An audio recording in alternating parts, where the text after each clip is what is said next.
श्री शिवाय नमः। सुभ्यम हर हर महादेव। अकोला महाराष्ट्र में चल रही पंडित प्रदीप मिश्रा जी की श्री स्वामी समर्थ शिव महापुराण कथा के छठे दिन की कथा आज पूर्ण हो चुकी है। ये कथा 5 मई से 11 मई तक दोपहर 1 बजे से 4 बजे तक चलने वाली है। गुरु जी ने आज की कथा में बताया कि क्या कारण है कि आपकी मनोकामना पशुपतिनाथ के व्रत के द्वारा पूरी नहीं हो पा रही है, इसमें आपसे क्या गलती हो रही है। आज की कथा में गुरु जी ने उपाय पत्र व उपयोगी जानकारी दी है। सभी की जानकारी आपको इस वीडियो में दी जाएगी।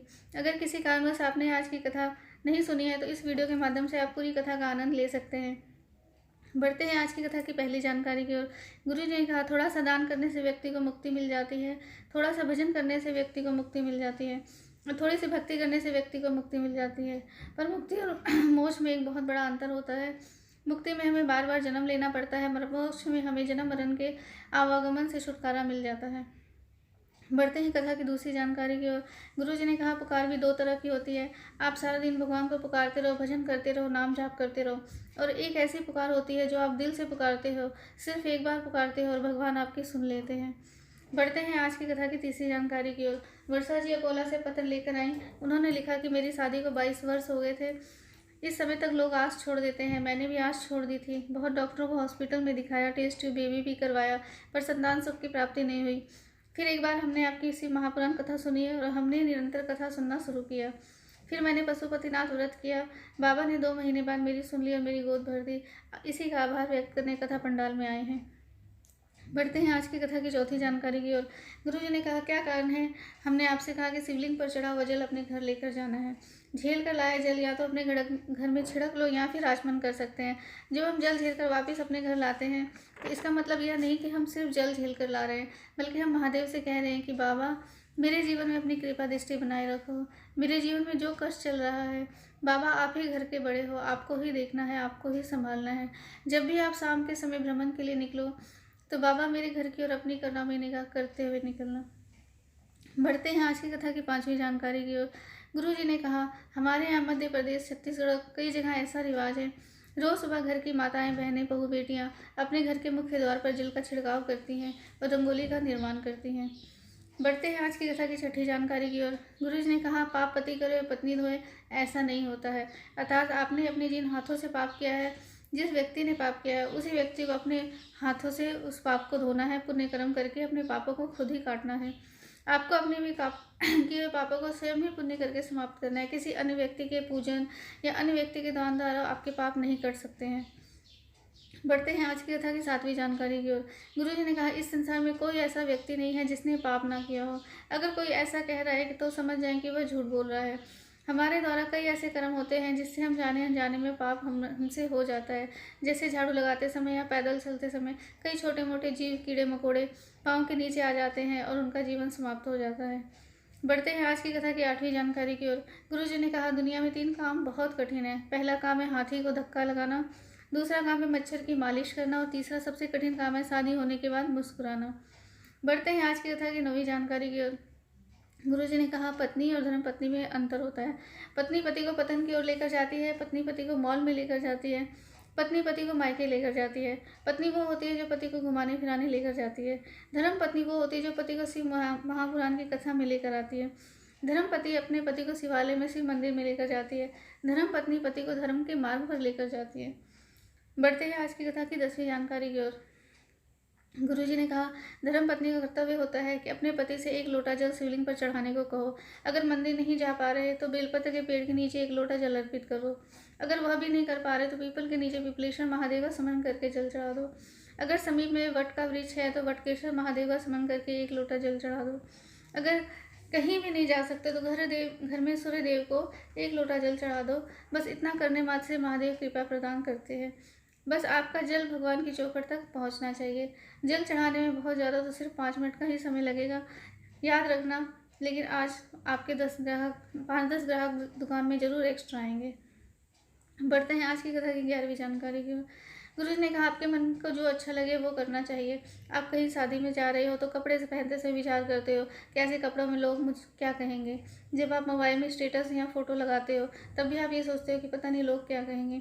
आपको ये नहीं सोचना है कि लोग क्या कहेंगे। आप अपनी मस्ती में अलमस्त होकर जीवन यापन कीजिए। कमाई आपकी है, रिचार्ज आप करवा रहे हो, मोबाइल में स्टेटस भी आप अपनी मर्जी का लगाइए। बढ़ते हैं आज की कथा की 12वीं जानकारी की ओर। आज कथा में गुरुजी ने पशुपतिनाथ व्रत के पूजन विधि का वर्णन किया है। इसमें आप जो थाली सुबह तैयार करते हैं वही थाली आपको शाम को ले जानी होती है। पूजा थाली में आपको इतनी सामग्री रखनी है कि सुबह और शाम दोनों समय की पूजा हो जाए। सुबह के समय आपको जल से अभिषेक करना है, घी का दिया लेकर जाना है और पंचामृत से भोले बाबा का अभिषेक करना है और पूजन अर्चना करनी है। शाम को वही थाली लेकर जाना है। इसके साथ ही प्रसाद में आपको कुछ मीठा बनाना है और मिट्टी या आटे के आप 6 दिए आपको लेकर जाने हैं। आपने जो भी मीठा हलवा या खीर बनाई है, सेवई बनाई है, उसे बाबा के सामने शिवालय में 3 हिस्से करने हैं। घर से हिस्से कर कर नहीं ले जाना है। और 6 दियों को आपको जमीन में बाबा के सामने रखना है, जिसमें आपको सिर्फ 5 दिए प्रज्वलित करने हैं और दीपक जलाते समय आपको अपनी कामना महादेव से कहनी है। छठा दिया आपको जलाना नहीं होता है।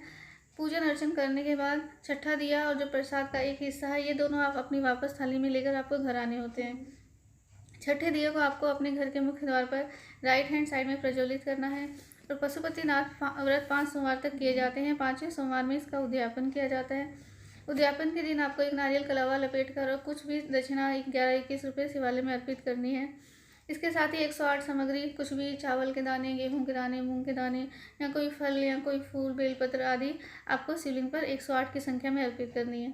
पूजा विधि सेम वही रहती है जो आप पहले से हर सोमवार को करते हुए चले आ रहे हैं। बढ़ते हैं आज की कथा की 13वीं जानकारी की ओर। आज गुरुजी ने पशुपतिनाथ व्रत की जानकारी देते हुए कहा कि आप प्रसाद में जो भी मीठा बनाते हो उसमें नमक का उपयोग आपको बिल्कुल भी नहीं करना है। आप भोजन में नमक ले सकते हैं, पर आप जो प्रसाद बना रहे हैं उसमें नमक का प्रयोग ना करें। जैसे पूरी की पूरी में कुछ लोग हल्का सा नमक डालते हैं, कुछ लोग खीर में थोड़ा नमक डालते हैं, ऐसा आपको बिल्कुल भी नहीं करना है। बढ़ते हैं आज की कथा की 14वीं जानकारी की ओर। गुरुजी ने कहा आपने पशुपति व्रत किया पर आपकी कामना पूरी नहीं हो पा रही है। आपने नारियल या भेंट शिवलिंग को जलाधारी पर रख दिया हो, ऐसा करने से व्रत पूर्ण नहीं होता है। आप जो भी कोई चीज़ महादेव को अर्पण कर रहे हैं उसे आपको शिवलिंग पर या जलाधारी पर नहीं रखना है, उसे आपको शिवलिंग के नीचे जमीन पर रखना है। बढ़ते हैं आज की कथा की 15वीं जानकारी की ओर। वैष्णवी जी पत्र लेकर आई। उन्होंने लिखा कि सबके मुख से सुना था कि 1 लोटा जल सारी समस्या का हल, पर विश्वास नहीं हो पा रहा था। इसके बाद मैंने टीवी पर कथा सुननी शुरू की और 1 लोटा जल प्रतिदिन शिवलिंग पर चढ़ाना शुरू किया। इसके बाद मैंने पशुपतिनाथ व्रत किया, पर मुझे उसका फल नहीं मिला। इसके बाद 2019 में मैंने विद्युत विभाग का एग्ज़ाम दिया और वहाँ मेरा सिलेक्शन नहीं हो पाया। सब कहते हैं सरकारी नौकरी के लिए पढ़ाई के साथ साथ कुछ देना भी पड़ता है। इसके बाद 2021 में मैंने टीवी में फिर से कथा सुनी और फिर से पशुपतिनाथ व्रत किया।